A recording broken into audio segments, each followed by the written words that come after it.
Hello everyone, welcome back to My Hero Academia Podfics. This will be the last part to the Burn Your Wings series. This will be part 23, and it'll encompass both chapters 23 and the epilogue for chapter 24.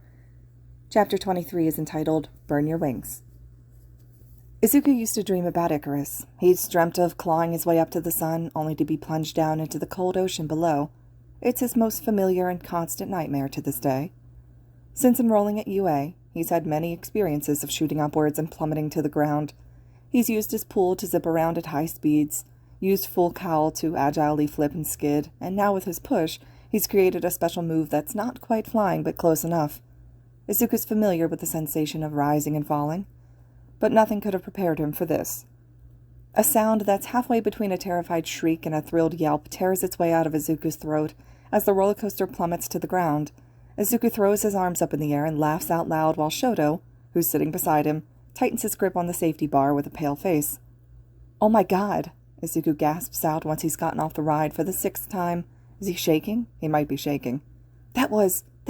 What in the... Oh my god. Bakugo clicks his tongue at him. "You're like a brat that's going to pass out from his own excitement. What are you, a hyperactive puppy?" No one else seems to be as flushed high on adrenaline as Izuku, though that might be because no one else was crazy enough to ride non-stop. Everyone else either took breaks between rides or, like Shoto, only rode the thrill rides once. Are you okay, Midoriya?" Jiro asks with worry. Apparently she doesn't trust Izuku's opinion, seeing as she immediately turns to Yaoyorozu instead of waiting for Izuku's answer. "Is he okay?" Yaoyorozu puts the back of her hand on Izuku's flushed cheek, looks at how wide his eyes are blown, and shakes her head. "We shouldn't have let him ride the roller coaster 6 times in a row, back to back. I'd say he's gone into an adrenaline high." Izuku hears her, considers her opinion, reflects on his condition, and yeah, this sure does feel like he's high. "I'm riding it again, right now," he declares, only for his classmates to frantically stop him. "Stop, dude, stop. Just chill for a moment and calm down first, okay?" Kirishima shouts as Shoji and Dark Shadow strong-arm him in place. "Quick, distract him from the rides. Here, eat this," Ida shouts as he's shoving a hot dog in Izuku's hands, and Izuku immediately munches on the food in a slightly dazed state. Back when they were taking the provisional license exam, back when Izuku first introduced Uraraka to the idea of human balloons, Izuku told her and Sarah that he'd never been to an amusement park. Being the kind people that they are, and his friends had promised to all go out together sometime. So here they are, the entirety of Class 1A out on a field trip to an amusement park. Izuku's never been to one before, but he's had some general ideas of what it's about. Thrilling rides, junk food, balloons. The kind made of plastic and filled with helium, not the, living, squirming, screaming variety that Class 1A has become used to. So far, the real thing has met and exceeded all his expectations, and it's a lot of fun. I remember when I first rode a roller coaster when I was little." Ashido nods understandingly as she pats Izuku's back. I was so excited that I had ridden it 4 times in a row, and then I threw up." "Midoriya's halfway there, and Todoroki already looks like he's gonna puke," Kaminari points out, looking like part of him is worried while the other part finds it hilarious that 2 of the strongest people in their class have been brought so low by a mere thrill ride. True to Kaminari's words, Shoto's face is paler than usual, and Izuku thinks about that as he gulps down the last of his hot dog. He and Shoto are the only ones who've never been to an amusement park before, and it's almost funny how drastically different their reactions are. "You okay?" he asks. Shoto nods once, then he shakes his head, and then he wordlessly reaches out a hand to hold Izuku's sleeve by his fingertips as if he needs something to ground himself. Adorable, Izuku thinks. He shakes off Shoto's hand from his sleeve and laces their fingers together instead. "All right, you guys win. I've calmed down a bit. How about we take a look at the stalls and the attractions instead?" "Ooh, I want to try the haunted house then." Hagekure jumps up and down. "No way, not again. How about the gaming booths?" I need to go shopping for souvenirs, Ribbit." And once they stray away from the rides, it's actually quite similar to the school festival, but it's still fun to mess around together. Shoto buys a bunny ear headband and forces it on Izuku's head, to which Izuku retaliates by making him wear cat ears as well. Shoji almost breaks the punching machine, and Koda gets absolutely swarmed at the petting zoo. Once they get to the gaming booths, they see prizes. Izuku nearly drops everything in excitement. "I'm going to destroy this stall," he declares solemnly as he loads his rifle. The person manning the shooting booth sweats nervously while Class 1A laughs and cheers him on. It takes a lot of trial and error, but Izuku eventually manages to get all the prizes he wanted. All 4 of them are soft plushies about the size of his head. One is a white bunny rabbit with red eyes that's perfect for Eri. The black cat is for Eraserhead, the golden retriever for All Might. And this one's for you, Izuku proudly presents it to Shoto. Shoto blinks down at the soft, round, white and red cat plushie in his arms. It stares back at him, with green button eyes. Shoto pokes it in the cheek and the fake whiskers tickle his finger. The corner of his lips twitch upwards. He hugs it tentatively, glancing at Izuku over the ears of the cat. Thank you, he says softly. Izuku beams. I'm going to go ride the roller coasters one more time before we leave, Izuku declares, joined by Kaminari and Ashido. Shoto nods at the armful of 3 stuffed animals weighing him down. Well, they're not going to let you on with all that. Good point, Izuku concedes, then turns to wave at Bakugo. Kachan! Kachan, hold these for me, would you? Oh, hell no. Get those away from me. Come on, Kachan, please. Give him to half and half. He's already have to hold the cat. Look, if you can just take them for a sec while I go ride one more ride. Deku, you son of a... And despite Bakugo's hissing refusal, Midori Izuku's wide green eyes are forced to be reckoned with, and will get him what he wants. Shoto watches fondly as Uraraka gleefully takes photos of Bakugo, grumpily holding 3 cutesy stuffed animals. The contrast between his murderous expression and the soft dolls makes it even funnier. You know, I can never tell if Deku is the most oblivious cinnamon roll or if he's the world's most straight-faced troll. Do you think he does it on purpose? Uraraka muses as she uploads the photo into the group chat. Shoto snorts. In this case? Oh, definitely. It would have been nice to be able to stay and watch the night parade and fireworks, but living in the dorms means that they have a curfew, so Class 1A has to reluctantly leave the amusement park in the evening. Izuku and Shoto break off from the group at the subway station to stop by Shoto's house and pick up some more clothes. Izuku's never been to anyone but Bakugo's house before, so he looks around with interest as Shoto leads him through their wide house. You weren't kidding when you said your house is Japanese style, he remarks.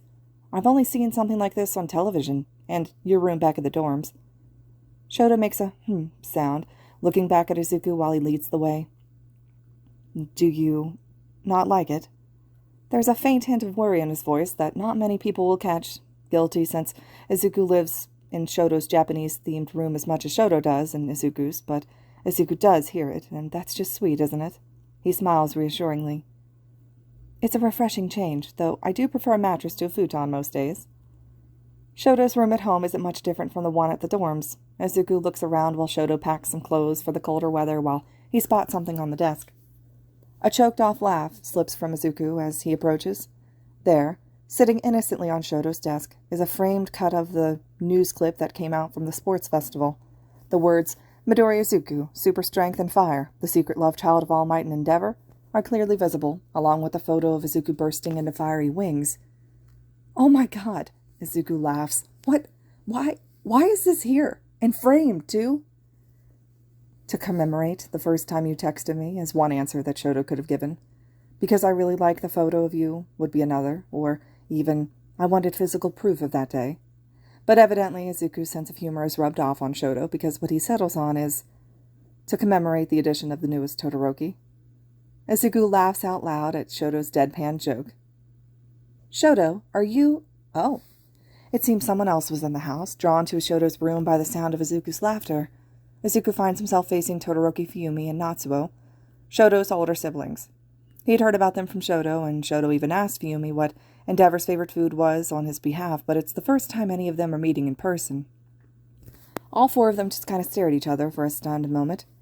Eventually, Izuku tries to break the ice by making a joke. Hi, I'm the newest Todoroki, he says, pointing to the article claiming that he's Endeavor's secret child. But instead of laughing like expected or following Izuku's finger to the article, Fuyumi and Natsuo glance at each other. They exchange a look that only siblings can understand, and as one they turn to face Izuku and Shoto.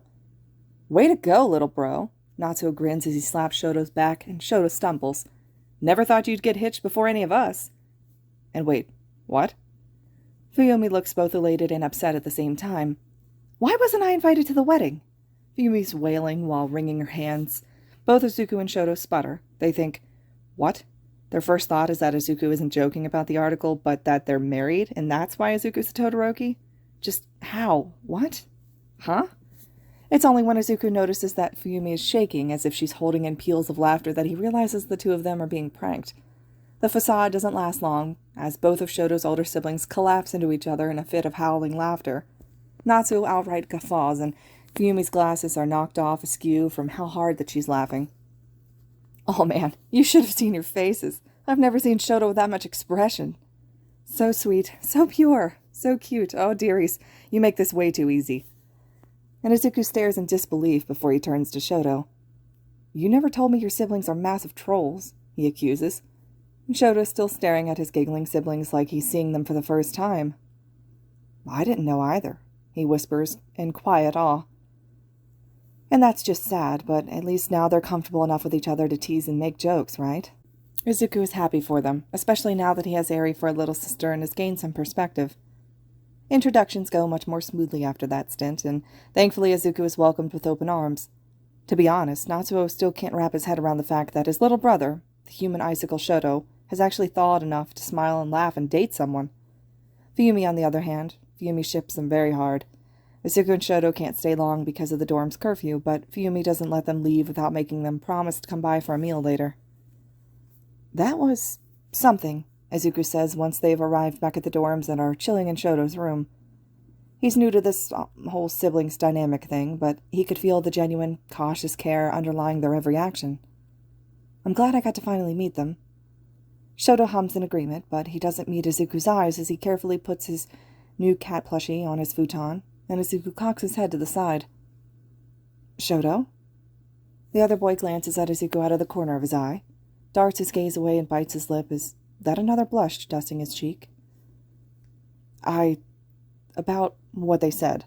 Shoto begins hesitantly, and Izuku isn't sure what's going on, but he waits it out patiently until Shoto manages to scrounge up the courage to say what's been sitting on the tip of his tongue. He never could have expected what Shoto eventually says. If you're all right with it, then instead of you becoming a Todoroki, I'd much rather I become a Midoriya. And he says this in such a careful, soft voice, all shy and bashful, eyes lowered and cheeks flushed, as if he isn't even sure it's okay for him to ask of this, as if he's embarrassed to even admit that he's been thinking about it so seriously. Izuku just kind of stares. Analysis is Izuku's specialty, so part of his brain is aware of the implications that Shoto would be free of Endeavor's family name if he takes Izuku's, and another part of his brain is freaking out over the fact that Shoto just low-key proposed to him, but most of him just melts at how unbearably sweet this is. He falls a little in love all over again. And you see, Izuku doesn't really know what romance is supposed to look like. He's never seen any good, healthy examples. He's never been good with physical contact. He's been getting better, thanks to all the great hugs that he's been receiving from friends and mentors, and what with Shoto habitually glomping his hands together even before they were together at all. But he's never felt the urge to reach out to someone other than for support and comfort. He's never known what desire is like. He's never felt the need to kiss someone. Until now. I'll be the first to admit I'm not the best with social norms, but even I know that it's not just friends when you want to kiss someone, Shoto had told him. Oh, Izuku says faintly. So this is what it feels like. Izuku reaches out to hold Shoto's face in his hands, gently turning his face to look at him. Shoto is still avoiding his eyes, cheeks flushed and warm under Izuku's hands. I'm going to kiss you, Izuku blurts out, and Shoto's gaze instantly flies to meet Izuku's. Okay? Shoto's eyes are wide, lips parted slightly, and he's looking at Izuku like he's just been granted a gift that he's always wished for but never expected. Please. His voice breaks, and he closes his eyes, and nothing happens for a long moment. Shoto eventually opens his eyes again. He finds Izuku hasn't moved an inch, his brows furrowed as he studies Shoto's face with a puzzled, contemplative look. For a moment, Shoto is scared that something's wrong, that he pushed too far, that he's projected too much, that Izuku doesn't actually want to do it, or that... Izuku? Izuku blinks slowly. I have no idea how to do this, he admits, his ears turning pink. And Shoto can't help it. He bursts out laughing. Gods, I love you, Shoto says helplessly between chuckles. Izuku makes a face at him, but Shoto can see the smile tugging at his lips and the splotch of color blooming on his cheeks. Shoto had been willing to wait for Izuku as long as needed, of course. He'd been willing to rein in his desires and urges, but knowing that Izuku wants him, it's enough to make his stomach flip-flop happily. Shoto knows that it's so very messed up how unfamiliar Izuku is with physical contact. It's so messed up that Shoto is the one who comparatively is more experienced, but he can't help some small part of him that finds it absolutely adorable. Can't help some deep, possessive part of him that's fiercely satisfied to be the one to teach him. Here, let's try it this way, Shoto says gently. He takes hold of Izuku's right hand. This is familiar. They'd first held hands all the way back at the sports festival, and since Hosu it's become so natural that it's almost a habit at this point. Shoto raises Izuku's hand and presses it to his lips, to the blotchy knuckles. Is this okay? He asks. His lips are brushing over the deformed bones, warm breath caressing sensitive skin. Mismatched eyes crinkle in blatant affection and hope. But this is not okay. This is not familiar at all. It feels like Izuku's heart just leapt out of his throat, and he swallows thickly and nods. Shoto lowers Izuku's hand from his mouth to his chest to splay it over his heart. The frantic rhythm is clear under their joined hands. Can you feel that? Shoto asks quietly, and Izuku doesn't know what to do except nod and wordlessly once more. Shoto smiles, all achingly soft and terribly smitten. He takes a step closer to Izuku, right into his personal space, and Izuku can feel Shoto's heartbeat picking up, and Izuku's heart speeds up as if to keep pace. Izuku doesn't even know how to close his eyes when Shoto leans forward to brush his lips against his cheek. As frozen in place as he is, he shivers and swallows dryly. They haven't even done anything yet, not really, but Izuku isn't sure what it is. Atmosphere, circumstance, and tension that's making his insides all funny. It feels like he's nervous, or on an adrenaline high, or like he's ill, and worse than all of that, and better at the same time. How was that? Shoto asks in a breathy whisper against his ear, and Izuku just cannot. Izuku drops his burning face into Shoto's neck. Stop asking, he almost groans, and Shoto laughs again. He leans his cheek against Izuku's head, bringing his arms around to cradle him. You want to stop here? He asks gently. He doesn't want to, of course, but he can. For Izuku, he can tell how overwhelmed Izuku is, and even if he's opened up to the concept of physical affection, that doesn't mean he's okay right from the get-go. He won't push. They can take their time. But Izuku glares up at him. Oh, hell no. And then he unceremoniously picks Shoto up. Izuku may be shorter, but Shoto knows that he's packed with hard muscles, which means that he can pick up and carry Shoto like he weighs nothing. And the casual display of strength makes something liquid-hot twist and pull in Shoto's gut as he wraps his legs around Izuku's waist. He loops his arms around Izuku's shoulders and nuzzles into the bare stretch of skin by Izuku's collar, where his neck meets his shoulder. That tickles. Izuku's breath huffs out of laughter, and Shoto savors the sound. He wonders what sound Izuku would make if he bites down. A thought for later, he decides, when Izuku lowers them down to sit on the futon. I feel like I might fall over, Izuku admits ruefully, in explanation at Shoto's questioning glance. Well, it's nice to know that Shoto isn't the only one feeling like his knees might give out. Shoto almost is sitting in Izuku's lap in this position, Izuku's arms around his waist while Shoto links his fingers behind the back of Izuku's neck. There's almost no space between them. All at once they can lean into each other, hair tangling together as they touch foreheads. All it would take is the slightest tilt of his chin to brush their lips. So Shoto does it. He grazes his mouth against Izuku's, and Izuku's breath stutters. Shoto presses their lips together again and again, soft and fleeting. He has no idea when he closed his eyes, but when he opens them, Izuku's green eyes are but an inch away and blown wide and open. They stare into each other's eyes for a long moment, and as if that's the signal, Izuku starts kissing him back. They're both too eager, too inexperienced to manage anything but a messy attempt. They bump their chins and smush their noses, lips missing by a mile, and arms tightening in almost a desperate embrace. Takes them far too long to realize that they should probably figure out an angle for this. Izuku huffs a breath of laughter against Shoto's mouth, and it tastes glorious. He unceremoniously parts his lips as if to swallow the sound, and then finds that both of them are open-mouthed. The first slide of wet lips is unintentional, but they both freeze at the foreign sensation, eyes blown wide and pulse raising.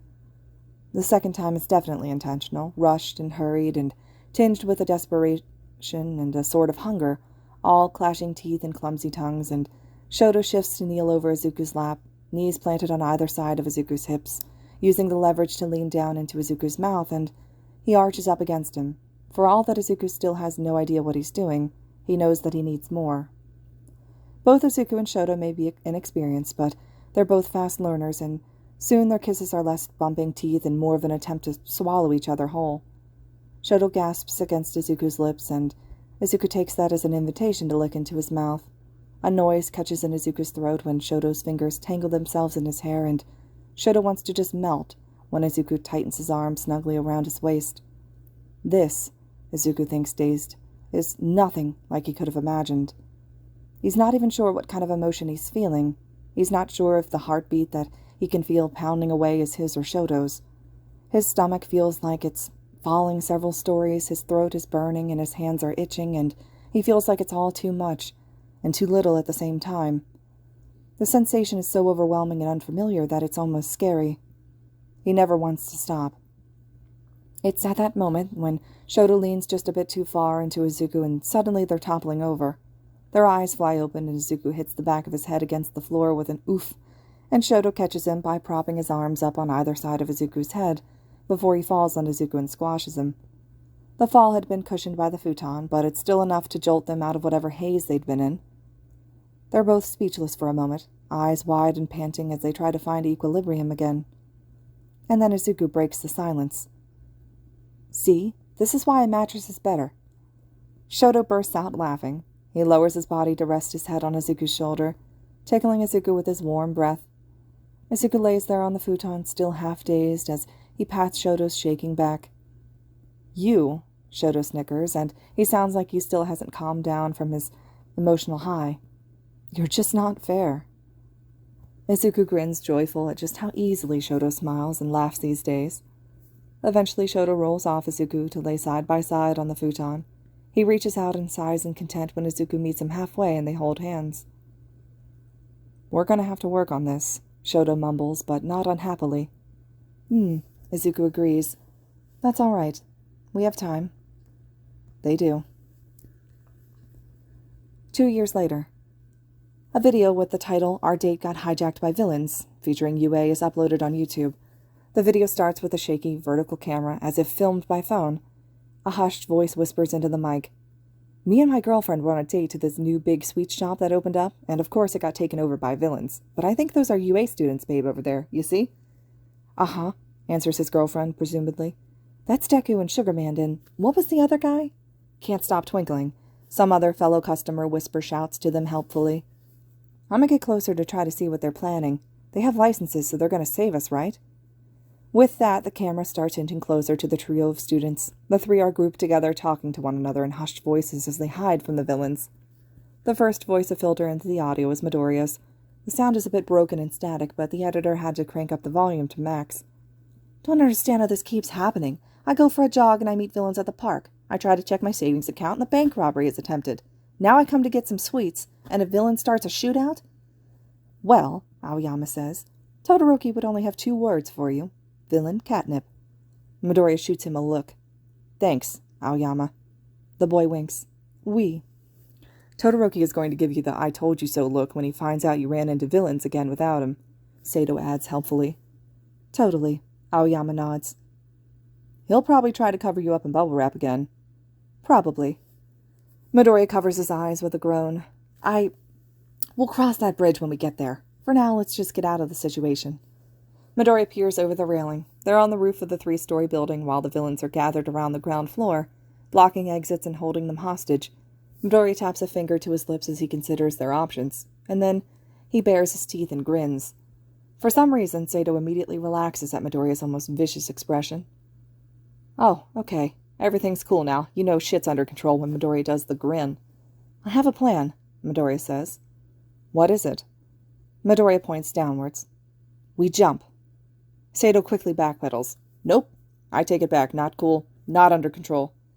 Midoriya explains the plan further, and it seems to be reasonable enough to convince Aoyama, but Sato is still a bit pale and afraid of heights, maybe? "Come on, Sato," Midoriya coaxes gently. "It's not that far. Just close your eyes and jump." "Easy for you to say," Sato shoots back, his muscular form trembling just the slightest bit. "You can fly." "I can't technically fly, you know," Midoriya corrects. "What I do is just controlled falling." That doesn't seem to reassure Sato in the slightest, as he just shoots the other boy an unimpressed look. Midori tilts his head with a when he tries again. Neither of us have wings or flying quirks, so think of it like this way. Forget the part where you hit the ground and just remember this. Midori grins, bright and earnest, brilliant even against the midday sun. Falling is the closest that we'll get to flying. His voice is light but firm, without a hint of trembling. Sato seems to draw courage from his friend's encouragement, and he draws in a deep breath, then another, and nods. All right, let's do this. Midori nods back. Let's fly. On the count of 3, all of them jump. Sato with something between a triumphant roar and a terrified scream.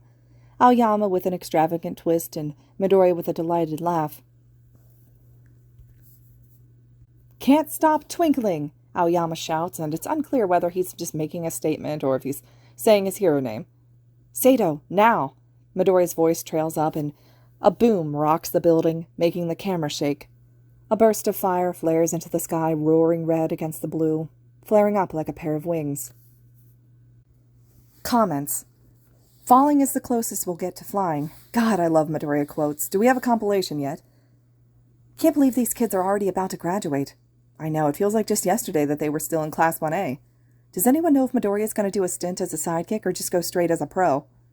Only rumors, though I personally hope that rumor about him maybe teaming up with Shoto is a duo. I mean, that would be amazing. Please. I thought Mirko was going to try to get him as an intern or a sidekick. What happened to that? Deku bailed the heck out of there, because apparently she tried to make him wear a bunny suit. Doesn't his suit already look like a bunny, though? A Playboy bunny suit. Oh. I'm just heartbroken that Midoriya's hero name isn't something like Archangel, or Seraph, or Michael, or Guardian Angel, or even just Angel. Hell, I'll even take Phoenix. I always thought Icarus would be a good name, too. Oh, you're right. Well, I mean, at least it's his special move. Hey. Izuku looks up from the comments that he was reading to look at Shoto. There's a strange expression on Izuku's face that Shoto can't quite put a finger on. His brows slightly furrowed with a twist of his lips that's not quite a smile. Is something wrong? No, don't worry. Izuku shakes his head in reassurance. His eyes linger on the last comment. It feels strange to know that there's people who think Icarus would have been a good name for him. It's just, I was thinking, even people who don't know about Greek mythology still know about Icarus, but not many know Daedalus. Daedalus? Shoto asks, proving Izuku's point. Icarus's father, the one who made the wings in the first place? Izuku has a faraway look in his eyes. I wonder what Daedalus would think if he knew it wasn't him but his son whose name went down in history. Izuku used to dream about Icarus. He still dreams about Icarus. He dreams of a boy whose father forcefully strapped wings of feathers and wax to his back. He dreams of a boy who desperately tries to reach the sun. He dreams of falling from the sky with burning wings. And in these dreams his father, Daedalus, Hisashi, only laughs as he watches him, Izuku, fall, cruel, delight dripping from his lips like venomous flames. It's as I've always said, boy. You belong down here with me. Like father, like son. But the thing is, it goes both ways in the myth. Hisashi had laughed in delight when he saw Izuku had fire too, reveling in the manifestation of his power in his son, claiming they were alike. But you see, Icarus wasn't supposed to fly too high or too low. Icarus swore he would never be like his father, and Icarus never learned about flying low, never cared about it. They both just wanted to reach the sun, even if they burnt their wings. Some dreams are too bright to be held back by mere feathers and wax, so Izuku will leap to the sky to prove it, not just to his father, not just to his mother, not just to every doubter or even just for himself, but for all the others who will also doubt themselves, for all the children whose dreams will be ridiculed, for every Icarus out there. He'll prove it to them, and prove it for them. He'll prove that even if you don't have the perfect quirk, even if life has dealt you a cruel hand, even if you have wings or fragile feathers and weeping wax, you can still reach the sun. He'll prove to the world that you can be a hero. They say the tale of Icarus is about hubris, about complacency and arrogance, but no, Izuku thinks, Icarus knew full well what would happen, and chose to do it anyway, because there are some things in life you just can't give up, because there are some things in life worth burning your wings for. Icarus is a tale of conviction.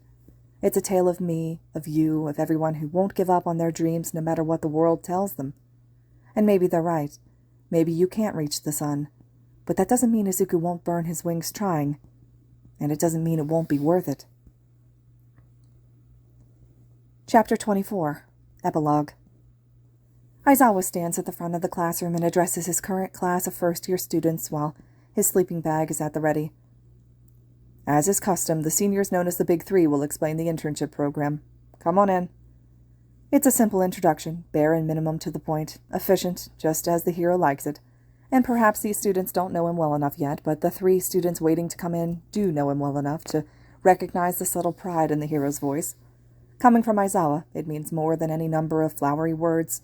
So when they walk inside the classroom, their backs are straight and their heads are held high. Bakugo Katsuki, Todoroki Shoto, and Midoriya Izuku step inside. Whispers break out amongst the first years. The members of the Big Three have been famous for various reasons ever since they themselves were freshmen, and seeing them as their seniors is something else. But then Bakugo Katsuki sweeps a glowering look over them and all but growls at them. "The fuck are you idiots staring at?" And with that, the moment of stargazing awe is shattered, as the first year sort of gape at the crassness. Todoroki looks completely unfazed, while Midoriya drops his face into his palms with a groan. "Kachan!" he stresses, and there's an incredibly long, suffering yet resigned note in the exasperated voice. "Can't you even pretend to try?" But Bakugo only scoffs and rolls his eyes. "Why the fuck would I do that?" "We're here to try to explain the internship. It's our job to try. Ain't my fault these extras know shit all." They continue bickering, though noticeably without any heat, almost as if it's routine more than anything. Todoroki just stands quietly beside them, completely unfazed, as if this is a common occurrence. The freshmen are utterly bewildered by their weird dynamics and look to Aizawa for help, but he's already zipped himself inside his sleeping bag. Eventually, Midoriya tries to salvage the situation by getting around to introductions. Bakugo is uncaring and uncooperative. Todoroki only says Todoroki Shoto, as if there's anyone in the room that doesn't already know that that is his name, and stares back at them with completely unreadable faces. Midoriya groans again. Every time we're called together, it's always me who has to clean up this mess. Why must you both be so antisocial?" He sighs and then steps forward. "So, hi." And with that, at last, this info session approaches something closer to what the students were expecting.